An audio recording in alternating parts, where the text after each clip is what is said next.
Welcome to Fear and Fiction, where the stories are strange and the fear is real.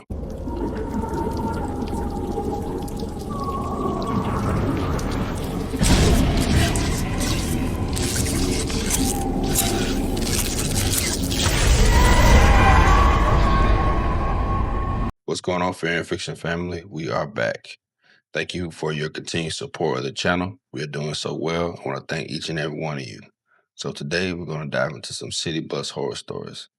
I myself have taken the city bus a few times, had some fun experiences, also some crazy experiences. Please get in those comments and tell me what your experience was like. Now let's get into it.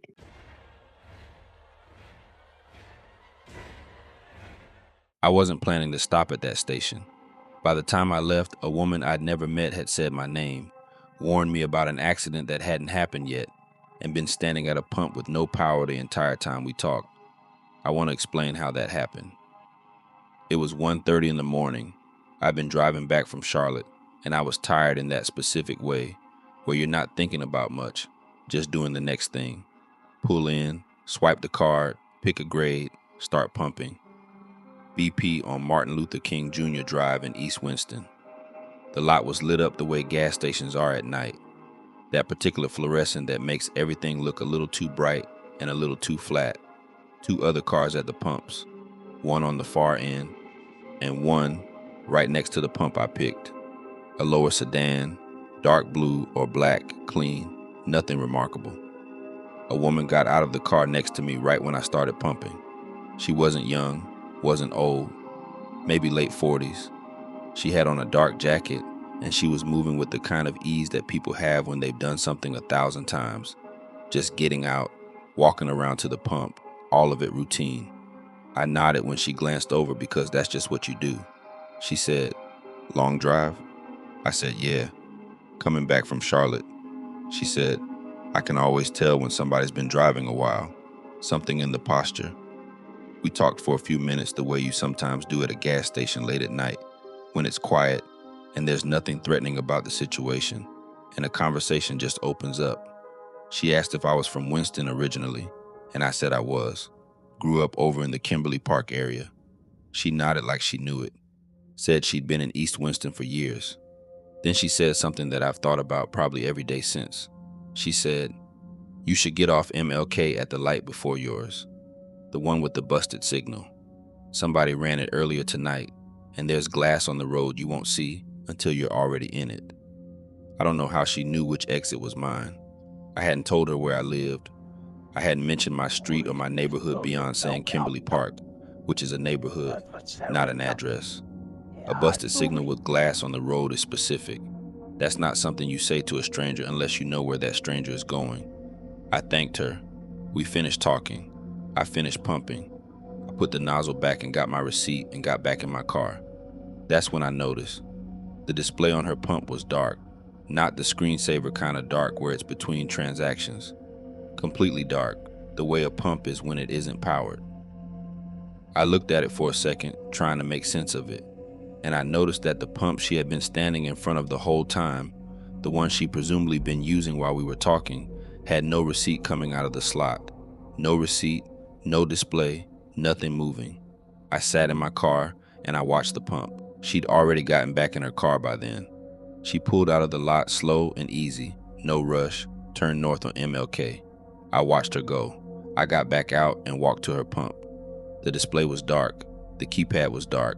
The receipt slot was empty and dry. I bent down and looked at the nozzle. It was still seated in its holder, and around the base of the nozzle, around the rubber grip, there was dust. The kind of dust that settles on something that hasn't been moved in a while. That pump hadn't been used that night. It might not have been used in weeks. I stood there in the lot on MLK Drive at 1:30 in the morning trying to figure out how a woman pumped gas for 6 or 7 minutes at a pump that wasn't running, where the receipt went, how she knew my name. She'd used it once, early on, and I hadn't caught it in the moment, but I caught it now. Standing at a dark pump, replaying the conversation. She'd said my name. I hadn't introduced myself. I took the long way home. I didn't go down MLK past my usual exit, but when I passed the signal she mentioned, the busted 1-2 lights before mine, there was a police car and a flaring glass on the road from an accident, exactly where she said it would be. I've stopped at that BP a few times since. I've asked about the pump next to the one I usually use. The guy behind the counter, different person each time, has told me the same thing each time I've asked. That pump's been out of service for a while. Equipment issue. They're waiting on a part. I don't know who she was. I don't know how she knew about the glass or how she knew my name. I don't know how she stood at a dark pump for 6 minutes and made it look like pumping gas. What I know is that I drove home on a different road that night, and I missed something I wouldn't have seen until I was already in it. Whatever she was pointing me in the right direction. I think about that more than I probably should, because the other thing I keep thinking about is this. If she knew about the glass on the road, she knew something that hadn't happened yet when she left the station. The accident happened later, after our conversation, after she drove away. She warned me about something that hadn't happened yet. I don't have an explanation for that. I just have a different road home.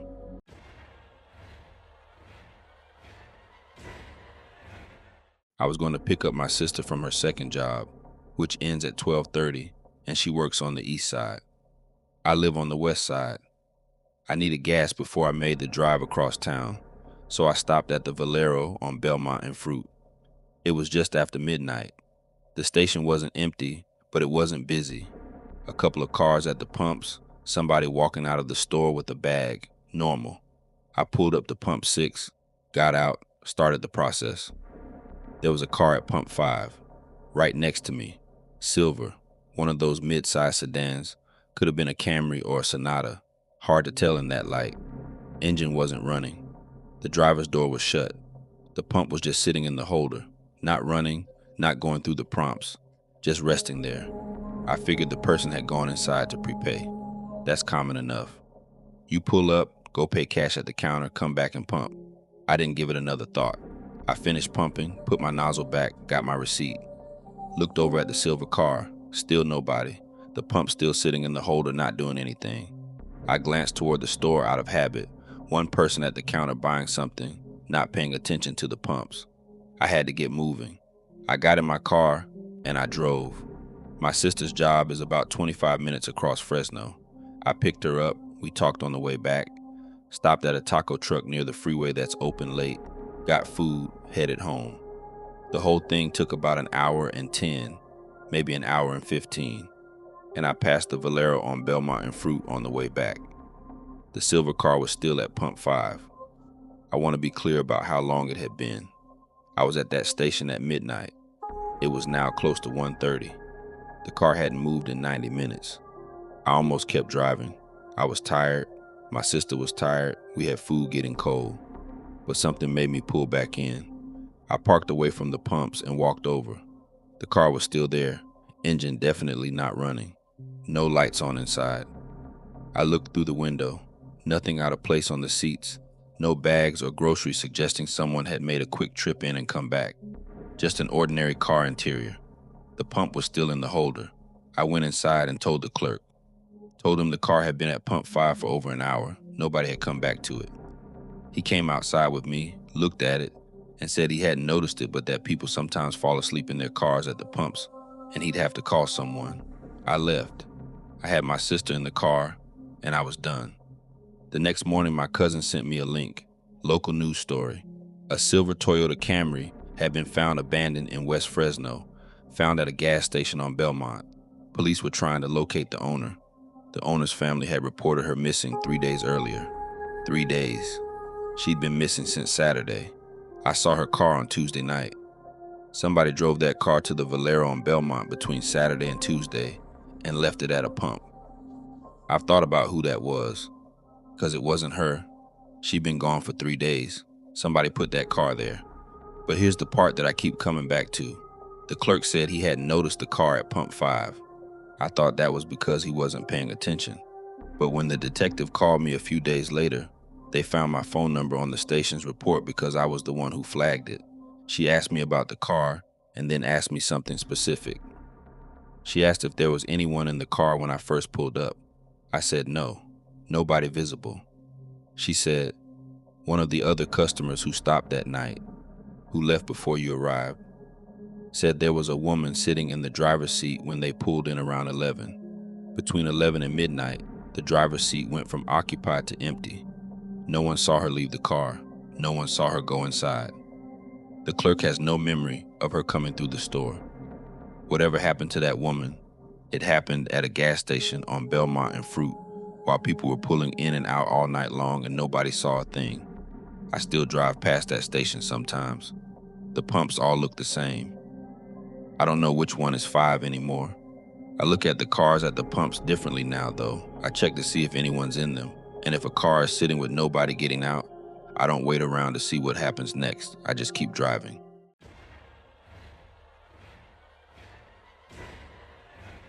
I've worked the day shift at a Shell station on Laney Walker Boulevard in Augusta for almost 2 years. If you know Augusta, you know Laney Walker. If you don't, it's one of those neighborhoods where everybody who's been there long enough knows everybody else's business by Thursday. And the gas station is one of the places that makes that possible. Same people, same time, every day. I know who takes their coffee black, who's on the lottery in a bad way, who's going to spend 20 minutes at the counter talking about the weather before they actually buy anything. I like that about the job. I'm a people person. The regulars make the shift move. The man at Pump 3 was not a regular. It was a Tuesday in November, somewhere between 11 in the morning and noon. We'd had our usual morning rush and things had slowed down to that comfortable midday pace where I could actually breathe. I was restocking the cooler behind the counter when I noticed him. He was standing at Pump 3, just standing, not pumping, not looking at his phone, not messing with his wallet, just standing facing the store with his hands at his sides. He had on a dark jacket, work pants, boots, looked like somebody who just come off a job site or was about to go to one. Middle-aged, I'd say. Nothing obviously wrong about him except that he wasn't doing anything. I figured he was waiting for somebody to come out of the store and bring him cash or a card. People do that. So I went back to what I was doing. 10 minutes later, I looked up and he was still there. Same position, same hands at his sides, looking at the front of the store. Now I'm watching him. I've got a clear line of sight to Pump 3 from the counter, and I'm watching him and I'm noticing that he's not moving, not shifting his weight, not checking his phone, nothing. Just standing there the way, and I know this sounds strange to say, the way something stands when it's not tired and doesn't have any reason to shift because it's not actually experiencing the standing. My coworker came in from the back and I told her about the man at Pump 3. She looked out the window and made a face and said she'd go out and check on him. She came back in a minute later, said she'd asked if he needed any help and he didn't respond, didn't look at her, didn't acknowledge her, just kept looking at the store. She said it up close, it was worse somehow. She wasn't going back out there. So we watched him from inside. He stood at Pump 3 for about 23 minutes. I know because I was watching the clock by that point. One of our regulars came in around 11:45. Miss Gloria, who comes in every day for a tall coffee and a specific brand of candy that we have to keep in stock because she'll go somewhere else if we don't. She pushed through the door and I was about to mention the man at Pump 3 when she looked past me through the window, then looked back at me, then said, "Which pump?" I said 3. She paid for her coffee and her candy and she left. No explanation, no other words, just which pump and then gone. At some point, I want to say around noon, I looked up and he wasn't there. No car pulling away, no sound of a door. I've been looking every few minutes and one time he was there and the next time I looked he wasn't. I pulled the footage that evening before I left. I wanted to see him leave. I wanted to see where he went and what car he got in. I found him on the Pump 3 camera, clear as anything, standing exactly like I remembered. I watched myself at the counter in the corner of the frame, which told me the time was right. He was on the camera for 12 minutes. After 12 minutes, the camera shows the Pump 3 area empty, no transition, no walking away. One frame he's there, next frame the Pump area is empty, and the timestamp just keeps going. I watched 33 minutes of empty Pump area. Then I pulled up on the timestamp, and that matches when I stopped seeing him from inside. The camera shows he was gone for 33 minutes, while I watched him stand there for 33 minutes. I showed the footage to my manager. He watched it and didn't say anything for a moment. Then he asked which pump it was, and I said 3. And he did the same thing Miss Gloria did, which was go quiet in a way that people go quiet when something confirms something they already thought was true. I asked him about it. He said pump 3 had been tagged out of service about 2 years ago. Equipment issue with the underground line. Never got fixed because the cost wasn't worth it for the amount of traffic that pump got. The display is locked. The nozzle doesn't pull fuel. Pump 3 is a dry pump, has been for 2 years. And a man stood at it for about 22, 23 minutes facing the store. I think about what Miss Gloria asked. She didn't ask if he was still out there, or what he looked like, or if we'd called the police. She asked which pump, like the pump was the thing that mattered. Like if it had been any other pump, the answer would have been different. I don't know what was at pump 3. I know what the camera shows, and I know what I saw, and I know that for 33 minutes in the middle of a Tuesday in November, those two things were not the same. I still work that shift. I don't look at pump 3 the same way I used to. I look at it from the corner of my eye now. The way you look at something you've decided you don't want to make direct contact with. That feels like the right call.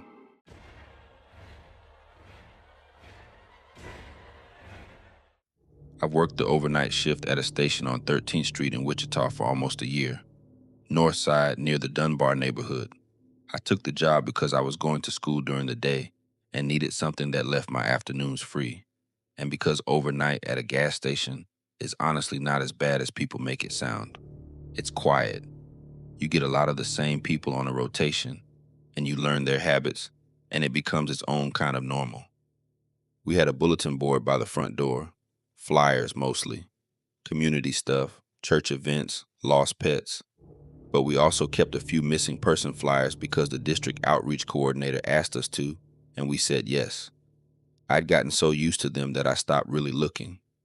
They become part of the background after a while, like the lottery ads and the oil change specials. One of them had been up since August. A girl, 17, from a neighborhood about 10 minutes from the station.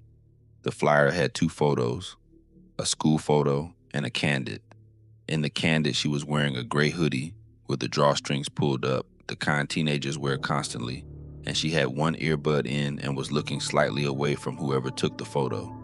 The photos had been there long enough that I knew her face, the way you know something you look at every day without thinking about it. She came in on a Wednesday night in late October, around midnight.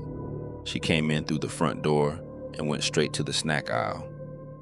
I registered her the way I register most customers. Present, no cause for concern, probably wants chips or a drink. I kept doing what I was doing, which was a half-hearted attempt at organizing the area behind the counter. She came up to the register with a bag of chips and a Sprite. It was when she was standing right in front of me that it hit me. The gray hoodie, drawstrings pulled up, one earbud in. I didn't say anything. I've thought about this a lot since. Why I didn't say anything. But what would I have said? I was looking at a 17-year-old girl buying chips. Before I rang her up, she asked where the restroom was. We don't have a restroom.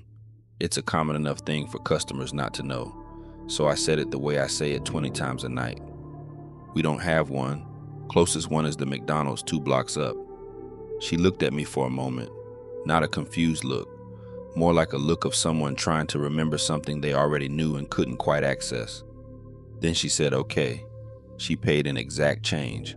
I know because I remember the coins, laid out in a neat line on the counter, which isn't how most teenagers pay. She picked up the chips. She left the Sprite sitting on the counter. I don't mean she forgot it. She looked at it. She looked at it the way someone does when they've already decided but haven't moved yet. Then she left without it. I watched her go through the door. She went left, toward the parking lot side. I looked at the Sprite still sitting on the counter. I went to the bulletin board, gray hoodie, drawstrings up, one earbud in. The photos on the flyer were from August. She'd been reported missing in August. I went outside. The parking lot had 3 or 4 cars in it, none of them moving. I walked to the corner where she turned and looked. The sidewalk was empty. I wrote down the tip line number from the flyer. I pulled the footage from the camera that covers the snack aisle. I could see her in it, clear, in color, the gray hoodie and everything. I wrote down the timestamp. I called the tip line the next morning, gave them everything: the date, the time, the description, the timestamp on the footage. They said they'd follow up. The following week, on a Thursday afternoon, a detective came in. He showed me a badge, introduced himself, said he was following up on the tip. I took him to the back where I'd saved a copy of the footage on the manager's laptop. We watched it together. I could see her, right there in the snack aisle, picking up the chips, reading the back of the Sprite. I looked at the detective. He was looking at the screen, but his expression wasn't what I expected. He wasn't taking notes. He wasn't leaning in. He had the expression of somebody waiting for something to appear that he wasn't sure would. I pointed to the screen. He said, "I see a gray sweatshirt." Then he stopped. He asked me to play it again from the beginning. I played it again. He watched. Then he said, "Walk me through what you're seeing." I described it. The girl, the aisle, the chips, the counter. He listened. When I finished, he was quiet for a moment. Then he said the thing that has been with me since. He said the case was closed in August, about 6 weeks after the original report was filed. She'd been found. She didn't make it. He said he had come in because the tip line forwarded the report, but the case had already been resolved and he wasn't sure what he was going to find. He wasn't expecting to be looking at footage. He watched the footage one more time. Then he looked at me and said, "On this recording, I can see the aisle. There's a gray sweatshirt on the end rack in the upper corner, and the lighting makes it look like, but there's no one in the aisle." I watched the footage a fourth time after he left. I still see her. Every time I watch it, I see her the same way, standing there picking up the chips, reading the back of the Sprite. I don't know what he saw. I don't know what I saw.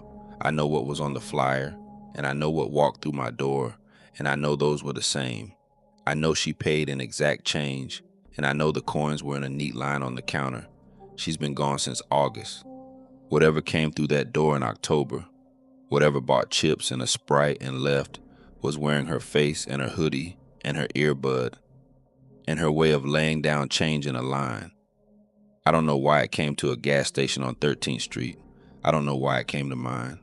The flyer's still on the board. I haven't taken it down. I don't know if I should.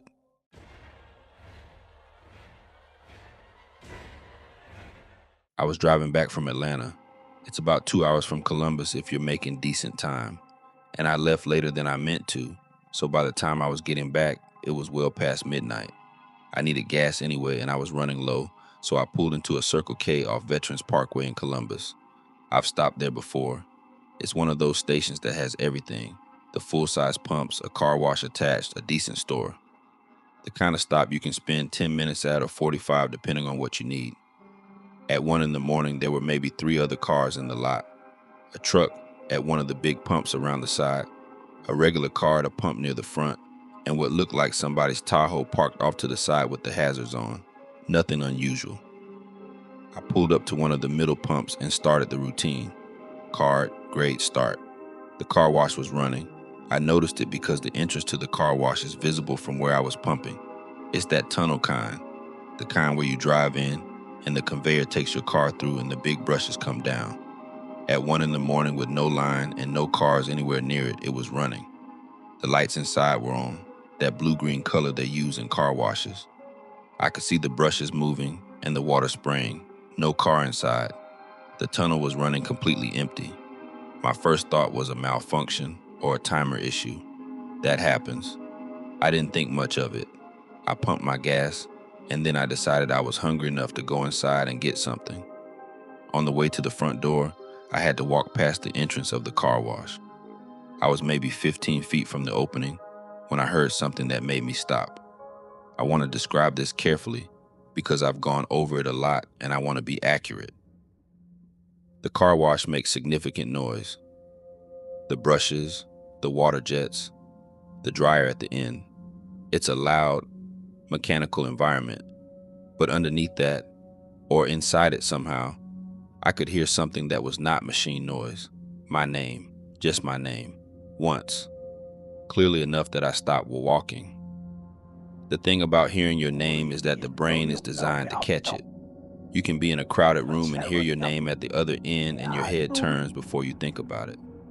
That's not what this was. This wasn't a brain catch a sound situation. I heard my name the way you hear something that is specifically for you, directed at you, coming from a specific location. The location was inside the car wash tunnel. I stood outside the entrance for a moment. The brushes were going, the water was going, the dryer at the far end was going, and I was standing there with my keys in my hand at 1 in the morning on Veterans Parkway in Columbus, trying to decide if I had just heard what I heard. Then I recognized the voice. That's the part I don't know how to explain. I recognized whose voice it was. I'm not going to say whose voice it was because I've had this conversation with myself 100 times, and I don't have a way to say it that sounds reasonable. What I'll say is that it was the voice of someone I knew, someone who is no longer here, and hearing it come out of a running car wash tunnel at 1 in the morning on a highway in Georgia was something my body understood before my brain did. My body turned me around. I was back at my car. Before I made the decision to go back to my car, I was in it and starting it before I decided to get in.